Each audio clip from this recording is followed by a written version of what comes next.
रमजान का महीना कोई मामूली महीना नहीं है। आप ये समझ लीजिए कि जैसे आपके शहर में, आपके इलाके में किसी दुकान पर जहां आपको अक्सर जरूरत की चीजें लेने के लिए जाना पड़ता है, उस दुकान पर अगर साल में किसी दिन बहुत बड़ी सेल लगी हो और आपके लिए बड़ी जरूरी चीजें वहां फ्री में मिल रही है या बहुत कम दामों में मिल रही है, तो आप क्या करें? आप घर में बैठे रहेंगे कि नहीं चलो भाई कोई बात नहीं, सेल लगी है तो लगी है, मुझको क्या फर्क पड़ता है? नहीं। अगर आपकी जरूरत की चीजें वहां मिल रही हैं और सस्ते दामों में या फ्री में मिल रही हैं, तो आप उस सेल का फायदा उठाएंगे, आप देर नहीं करेंगे। रमजान का महीना भी मेरे प्यारे साथियों एक नेकियों की सेल बनकर के आ रहा है। मुख्तलिफ किस्म की वैरायटी नेकियों की हमें और आपको इस महीने में नसीब होती है। ये वो महीना है कि शराब पीने वाला शराबी भी 2 मिनट के लिए सोचता है कि नहीं यार, रमजान का महीना आ गया, शराब पीऊंगा तो लोग क्या बोलेंगे।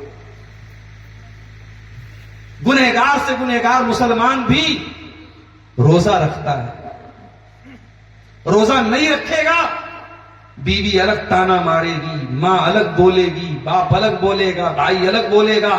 बेरोजेदार जो रोजा नहीं रखता उसका इस समाज में कहीं कोई गुजारा नहीं। साल में जो कभी नमाज नहीं पढ़ता वो बेचारा भी मारे शर्म के, सारे लोग मस्जिद में जा रहे हैं, मैं घर में बैठ के क्या करूंगा, वो भी मस्जिद में जाता है। साल भर जो कुरान नहीं खोलता है, देख रहा है बीवी कुरान पढ़ रही है, बेटी कुरान पढ़ रही है, बच्चे कुरान पढ़ रहे हैं, चलो भी मैं भी 2-4 पारा पढ़ लेता हूं। रमजान का महीना नेकियों का एक माहौल हमें और आपको देता है। ऑटोमेटिक आप चाह करके भी नेकियों से दूर नहीं रहेंगे और आप गुनाहों से ऑटोमेटिक बचेंगे। यही वजह है कि जब रमजान का महीना आता था, अल्लाह के प्यारे नबी जनाब मोहम्मद रसूलुल्लाह सल्लल्लाहु अलैहि वसल्लम अपने सहाबा को खुशखबरी सुनाते थे, अताकुम रमजान, ऐ मेरे सहाबा रमजान का महीना आ चुका है, शहरुन मुबारकुन, बरकत वाला महीना आ चुका है, फरज अल्लाहु अलैकुम सियामहु, इस महीने के रोजे अल्लाह ताला ने तुम्हारे ऊपर फर्ज किए हैं। तुफ्तहु फीही अब्वाबुस समा, आसमान के दरवाजे इस महीने में खोल दिए जाते हैं। वतुगलक़ु फीही अब्वाबुल जहीम, और जहन्नम के दरवाजे इस महीने में बंद कर दिए जाते हैं। वतुगल्लु फीही मरदतुश शयातीन, और सरकश किस्म के शयातीन इस महीने में कैद कर दिए जाते हैं, जकड़ दिए जाते हैं। लिल्लाहि फीही लैलतुन हिया खैरुम मिन अल्फि शहर, और ऐ मेरे सहाबा अल्लाह की कसम इस महीने में एक रात ऐसी है जो 1000 महीने से बेहतर है, जो 84 साल से बेहतर है। मन हुरिमा खैरहा फकद हुरिमल खैर कुल्लहू, जो उस रात में इबादत नहीं कर पाया उससे बड़ा बदनसीब कोई नहीं है। ये वो महीना है मेरे साथ, रमजान का महीना आता है। सबसे बढ़ के हम इसके अंदर कौन सी इबादत देखते हैं? रोजा। कभी आपने गौर किया ये रोजा हमें क्या सबक देता है? माफ करना मेरे प्यारे साथियों, अगर आपने रोजे का मकसद ये समझा कि रोजा भूखे रहने का नाम है, 13 घंटे 14 घंटे भूखों प्यास को बर्दाश्त करने का नाम रोजा है, तो आपने रोजे को सही तरीके से समझा ही नहीं है। रोजा तो कुछ और ही हमें सिखाता है। रोजा क्या सिखाता है? आइए कुरान का दूसरा पारा खोलते हैं। अल्लाह फरमाता है, या अय्युहल्लज़ीना आमनू कुतिबा अलैकुमुस सियामु कमा कुतिबा अलल्लज़ीना मिन क़ब्लिकुम लअल्लकुम तत्तक़ून।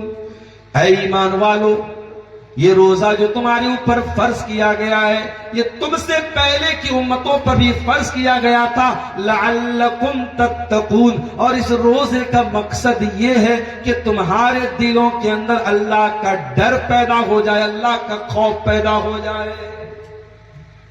कैसे खौफ पैदा होता है ये मैं समझाता हूं।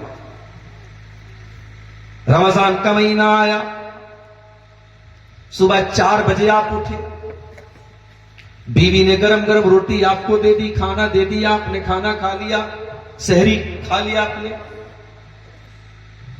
उसके बाद आपने फजर की नमाज पढ़ी, उसके बाद आप कुछ देर तक आराम करते रहे, फिर उठे, आपने अपना काम धंधा किया, जो भी करना था काम किया, जोहर का टाइम आ गया। सुबह 4 बजे आपने खाना खाया है, पानी पिया है, जोहर की अजान 12:30 बजे हो रही है, आप मस्जिद में आए, आपने वजू करने के लिए पानी से अपने दोनों हाथों को धुला और चुल्लू में पानी लेकर के आपने कुल्ली करने के लिए मुंह में डाला।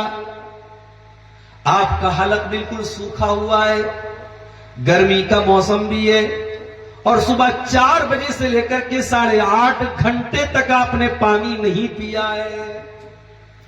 आपका हलक सूख रहा है और पानी आप अपने मुंह के अंदर डाले हुए, पानी की चंद बूंदें अगर हलक के नीचे उतर जाएं, कोई कैमरा तो नहीं है जो रिकॉर्ड कर ले, कोई देखने वाला भी नहीं है, कोई कैमरा रिकॉर्ड करने वाला भी नहीं है। आपको पता है और अल्लाह को पता है कि पानी मुंह के अंदर जो गया वो बाहर निकला या अंदर हलक के अंदर चला गया।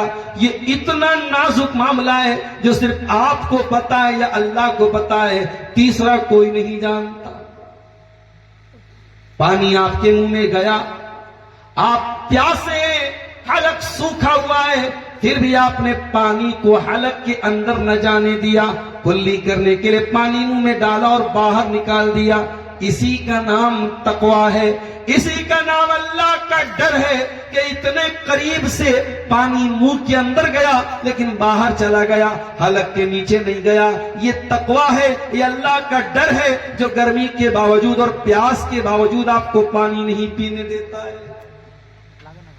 कमरे में आप आए, सामने फ्रिज में आपकी बीवी ने तरह तरह के फल फ्रूट भी रखे हुए हैं, शरबत रूह अफ़ज़ा गर्मी के मौसम के लिए लाए थे, वो भी फ्रिज में रखा हुआ है।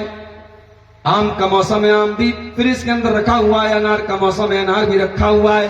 तरह तरह के फल फ्रूट आपकी फ्रिज में रखे हुए हैं। दोपहर के 2 बज रहे हैं, सुबह 4 बजे आपने खाना खाया है, 10 घंटे हो चुके हैं, भूख से बुरा हाल है, प्यास से बुरा हाल है। अगर आप चाहें तो कमरे को लॉक करें और फ्रिज से फल निकाल के खा लें और हाथ मुंह धो लें, किसी को कोई बताने वाला नहीं है, कोई जानने वाला नहीं है, लेकिन आप ऐसा नहीं करते। भूख बर्दाश्त करते हैं, प्यास बर्दाश्त करते हैं, सामने खाना मौजूद है मगर खाने को हाथ नहीं लगाते, सामने पानी मौजूद है मगर पानी को हलक के नीचे नहीं उतारते। शाम के 4 बज गए, आप कमरे में आए, आपकी बीवी आपके सामने मौजूद है, बीवी सज धज करके बैठी हुई है, बीवी से आपने निकाह किया है, बीवी से रिश्ता आपका हलाल है, मगर रोजे की हालत में बीवी के करीब नहीं जाना है। आप अपने दिल में ख्याल भी नहीं लाते हैं, आप अपने आप को समझा लेते नहीं, रोजे की हालत में हूं, खाना हलाल है, पानी हलाल है, बीवी हलाल है, मगर रोजे की हालत में हलाल चीजों से बचता है इंसान। किस लिए? अल्लाह के डर से। मेरे प्यारे साथियों, रोजा यही सबक सिखाता है कि ऐ मेरे बंदे, अगर अल्लाह के हुक्म से तू हलाल चीजों को छोड़ सकता है तो हराम को क्यों नहीं छोड़ सकता है? मेरे बंदे, खाना तो तेरे लिए हलाल था, पानी तो तेरे लिए हलाल था, बीवी तो तेरे लिए हलाल थी, लेकिन मैंने हुक्म दे दिया तो तूने फजर से लेकर के मगरिब तक हलाल चीजों से अपने आप को बचा के रखा, तो तू हराम से अपने आप को क्यों नहीं बचा सकता है? मेरे प्यारे साथियों, रोजा यही सबक दे रहा है कि हलाल अगर अल्लाह के नाम पे छोड़ा जा सकता है तो हराम क्यों नहीं छोड़ा जा सकता। इसीलिए अगर कोई रोजा रखे और रोजा रख करके गाली दे रहा है, रोजा रख करके मोबाइल पर गंदे वीडियोस देख रहा है, रोजा रख करके बैठ करके फेसबुक की रील्स देख रहा है, रोजा रख करके बेहुदा और गंदी वल्गर चीजें देख रहा है, रोजा रख करके लड़कियों से चैटिंग कर रहा है, रोजा रख करके हराम चीजें देख रहा है और कर रहा है, तो कान खोल करके सुन ले, उसने रोजे का मतलब ही नहीं समझा। अल्लाह के प्यारे नबी फरमाते हैं, मल्लम यदा कौल ज़ूरी वल अमल बिही फलैसा लिल्लाहि हाजतुन यदा तामहु व शराबहु। ओ लोगो, जो रोजा रख करके भी हराम काम करता है, गलत बात मुंह से निकालता है, उसको खाना छोड़ने की भी जरूरत नहीं है, उसको पानी छोड़ने की जरूरत भी नहीं है। अल्लाह को तेरा खाना और पीना छुड़वाने से कोई मकसद नहीं, जब तक तू हराम चीजों को न छोड़। ये रोजे का असल मकसद नहीं कर सकते। और मैं यहां आपको यह भी बता दूं, 2025 चल रहा है, ये पिछले साल भी आपके इलाके में जलसा था, शायद मैं नहीं आ पाया था, कोई मजबूरी थी।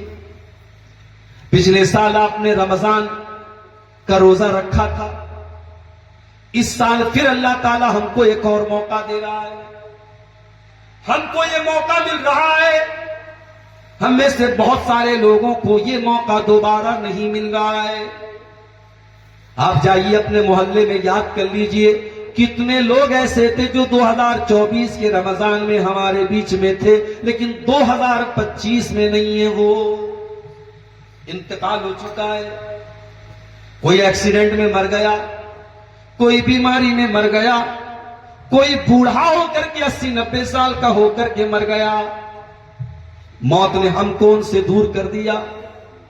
लेकिन मेरे प्यारे साथियों, अल्लाह ताला ने हमें और आपको खुश नसीब है हम कि अल्लाह ने एक रमजान हमको और दिया है। अल्लाह दे रहा है, 2 दिन के बाद शुरू हो रहा है रमजान। अब जरा गौर करना, मैं एक वाकया आपको सुनाने जा रहा हूं। कितना बड़ा फर्क है हमारे बीच में और उन लोगों के बीच में जो रमजान के पहले अल्लाह को प्यारे हो चुके हैं। हालांकि अभी भी हम गारंटी नहीं दे सकते। कोई है इस इलाके में जो गारंटी दे दे कि हम रमजान का पूरा महीना जिंदा रहें? अरे रमजान छोड़ दो, हम तो इस बात की गारंटी भी नहीं दे सकते कि हम कल जिंदा रहेंगे कि नहीं। मैं बनारस का रहने वालों में इस बात की गारंटी नहीं दे सकता कि बनारस में ही मेरी मौत होगी और अपने बाप दादा के कब्रिस्तान में ही मुझे दफन होना। तो अल्लाह ताला का कानून है, वमा तदरी नफ्सुम बिअय्यि अर्ज़िन तमूत, कोई नहीं जानता वो कहां मरेगा।